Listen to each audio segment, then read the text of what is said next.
Y'all know Miss Gypsy Rose Blanchard gets crazy out here in these streets, but it's been wild the last couple of days, and let me show you. Just a few days ago, she posted this. She said, here's a breakdown of my 30-day social media detox. Like and share to join my trend. Okay. This is, I believe, on like Thursday or Friday. Okay. We're now here in Monday. I just want to be clear. It might have been, Thursday or Wednesday. One of them days. But we're now less than a week later, okay? She posts this, relationship goals, Ken and Gypsy. Well, of course, we all saw what happened on last week's episode. And on Mother's Day, Ken didn't say a word. Things seemed to be shaky. And based off of the fact that Ken obviously saw that she was talking to Ryan while she was pregnant, after she had the baby, she was sending all these pictures to him, texting him, basically using Ryan as a crutch for emotional support. Whatever. So she posts this basically saying relationship goals. Like, baby, nobody wants that relationship. Trust me, not a single soul. So she posts, that's what true love is. It cannot be broken. It cannot be chipped away. It's eternal, everlasting, and it weathers the storm. What I find so funny about this is nobody is breaking it or chipping away at it other than you. Make it make sense. Am I the only one that thinks this is crazy as hell? Gypsy, just focus on loving you, because once you start loving yourself, things hit different. You could do things different and you appreciate things more. Look, I'm probably talking to someone that would never do that, but I'm just putting that out there. But anyway, y'all, she said tune into her show. This is the season finale, and she said basically it's some tea that we ain't ever heard or that's real juicy. But honestly, I think she's looking for ratings, hoping she'll get a season 3. I don't feel like it could be good because the last 9 episodes haven't been great. I don't know. Y'all do the math. You tell me what you think. Okay, we're actually getting ready to do a spin a block, but before we spin a block, I'm going to have to explain a few things so this all makes sense. Last year, this time, Christy was on a live, and Gypsy was, she was in the chat in the live, and Gypsy was in the chat as well. I moved to Texas, and when I moved to Texas, my attorney had told me at the time to give her dad 30 days notice before I moved, 60-day notice, and 90-day notice. I did all 3. I moved, put her in a good school and everything, and then found out that I was supposed to petition the court to move. So he filed for custody.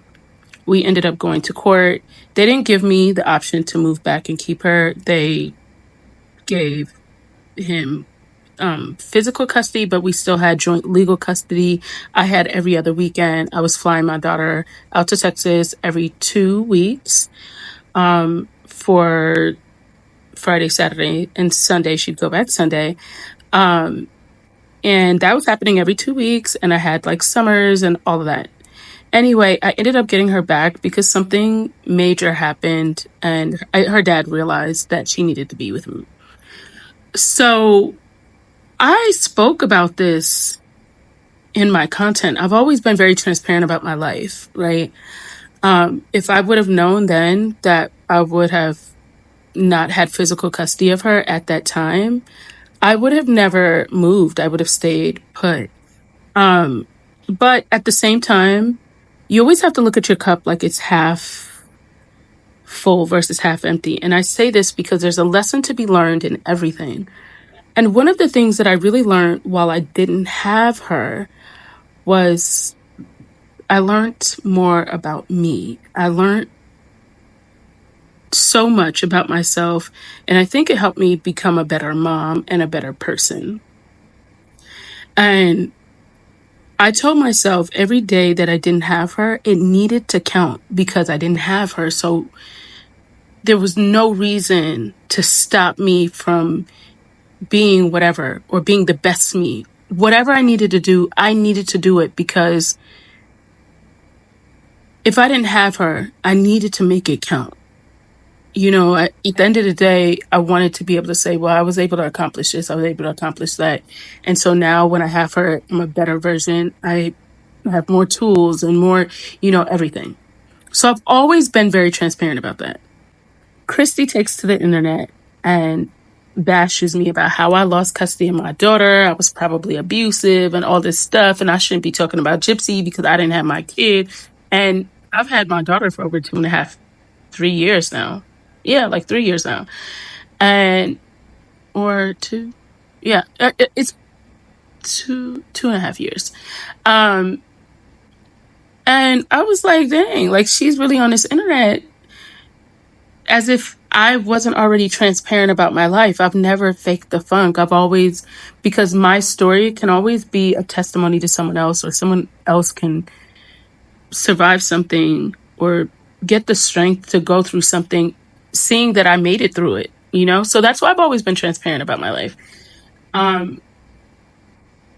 So I want y'all to watch it so you could get more context, but I had to preface this by this. Hello, Miss Christy Blanchard. I heard that you had a lot to say, but the irony about it is you can't ever actually say it to me. But since you can say it, let's address it. So you were on YouTube saying Nina lost her kids and she just got custody back of them. Let's be clear. I didn't lose my kids. I still had full custody of my son, and I had legal custody of my daughter, and her dad had physical custody of her. I spoke about this on my channel multiple times, but if you don't remember, or since you can't do the research because, comprehension, I know that you lack, sometimes let's play it back. A girl was saying she was watching two girls in the car eating Chinese. Okay, story time. Back in 2019, my daughter's father won custody of her. My old attorney gave me wrong information about moving to Texas. She told me to give my daughter's father 30 days notice, 60 days notice, and then 90 days notice. And if he does not respond, I can go ahead and move. Well, I did just that. Well, he ended up filing for custody, and what I did not know was that I was supposed to petition the court. What the crazy thing about it is, the attorney that I had, she had to have known this because this is her field of work, right? Well, we went to court, and because I had moved, he gained custody. I really struggled with it because all I wanted to do when I had my daughter was just be a good mom. Like, I really wanted to make sure that she was whole, she was loved, and I was devastated that she went to go live with him. And it was 3 days before her 4th birthday when I found this out. We had a birthday trip planned to Jamaica, which she actually did get to go to. But that whole trip, I had to act like everything was okay. And I just wanted to create a great memory for her. And if this was the last trip that, I had full custody of her, I just knew that I wanted to make it a great trip. Well, fast forward, when I actually recorded this, her dad had just told me that he wanted her to come live with me in September. And I was shocked. So when I saw that, I was like, oh, I have to get in the car and tell you guys that this worked. Crazy part is I saw something else on Saturday night saying that whatever you want, because this is an Aquarius moon, just say what you want. Right. Write it down and put it underneath your pillow. Well, I did that. And the next morning I woke up, my daughter's father asked me if I wanted to have her sooner. He feels like she needs to come live with me. I'm telling you, if you don't do anything, you need to walk around and say, I'm so lucky. Everything always works out for me. So this was part of my updates coming into 2024 about what had happened in 2023. And again, you can see that I had posted this on social media on TikTok. So Miss Christy Blanchard, again, you are Panini Press, and I take great delight in saying what I have to say to you because there's a point to prove. When you are transparent and an honest person, There's never anything that anybody could catch you slipping on because you've been honest all along. I know you don't understand that because deception is part of who you are.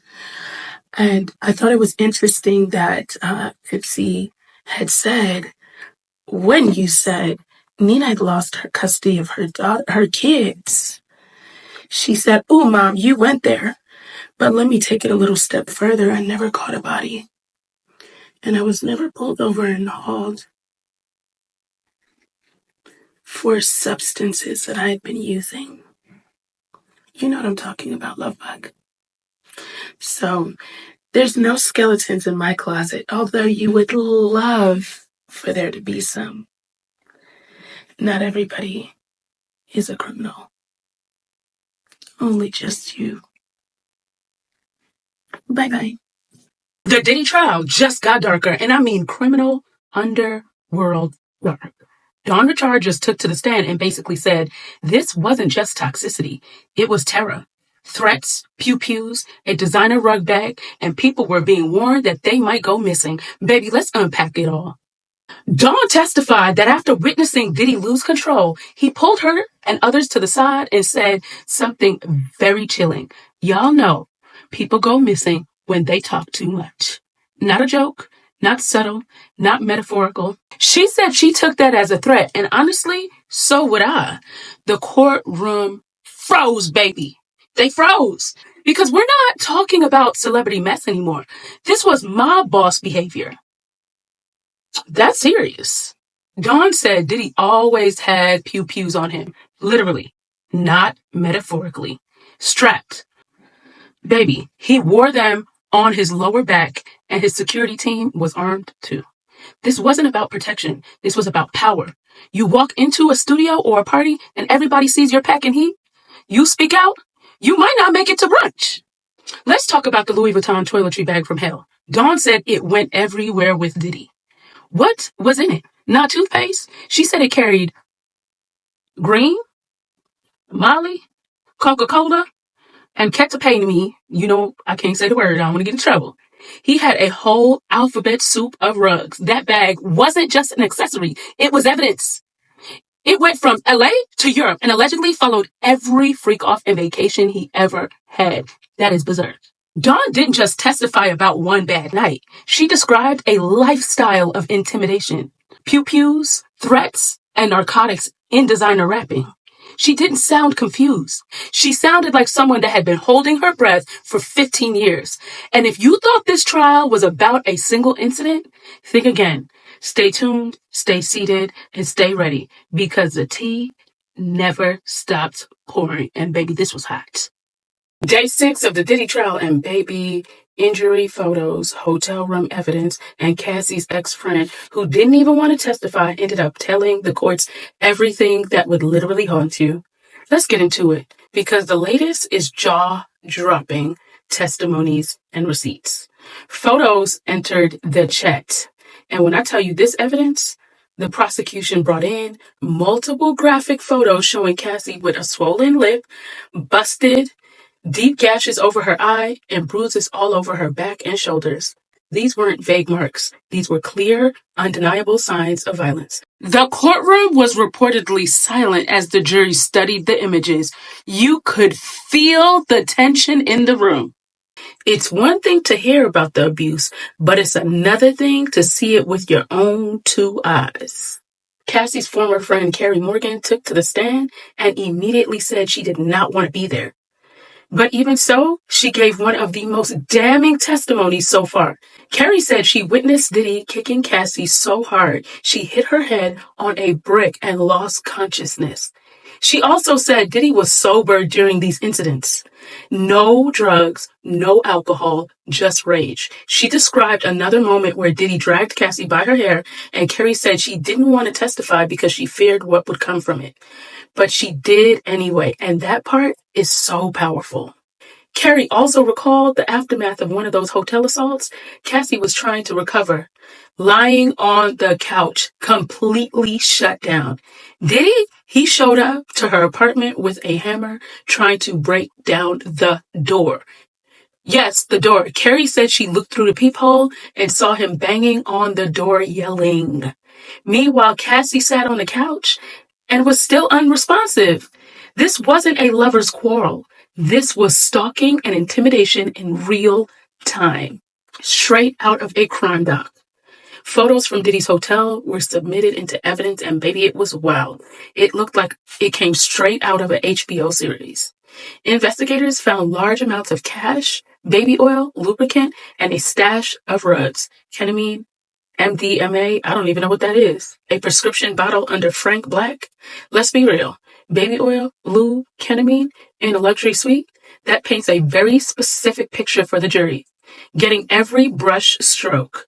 That Frank Black alias also came up under the investigation, so this confirms he was still using. Baby, why does this matter in a federal RICO case? Because what I think a lot of people aren't realizing is Diddy isn't just being tried for one bad moment. This is a RICO case. The feds are trying to prove he ran a criminal enterprise. Carrie's testimony in the photos of the weaponized hotel room supports the pattern of coercion, intimidation, trafficking, control, and the freak-off threats that Cassie said. These explicit videos and added weapons and rugs the witnesses talked about, that's exactly how to build a case on racketeering. So what do we take from day 6? Cassie's injuries are real. The threats were real, and the people closest to her were scared too. And they talk now, but they didn't before. And Carrie Morgan didn't want to testify, but she did. And it changed everything. More witnesses are still lined up, and the prosecution is building their case brick by brick. Stay tuned, stay seated, and stay ready, because baby, this tea never stops pouring. And it's not even just tea now, it's federal.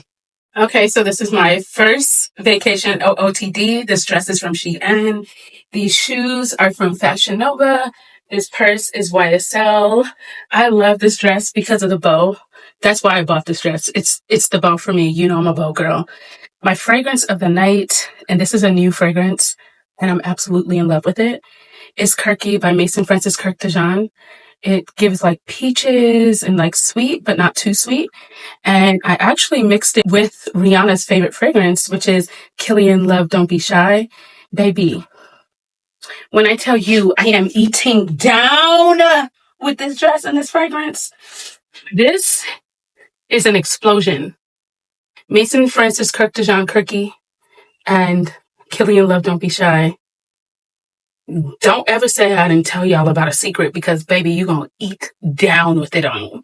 But I hope you guys have a great night. Bye-bye for now.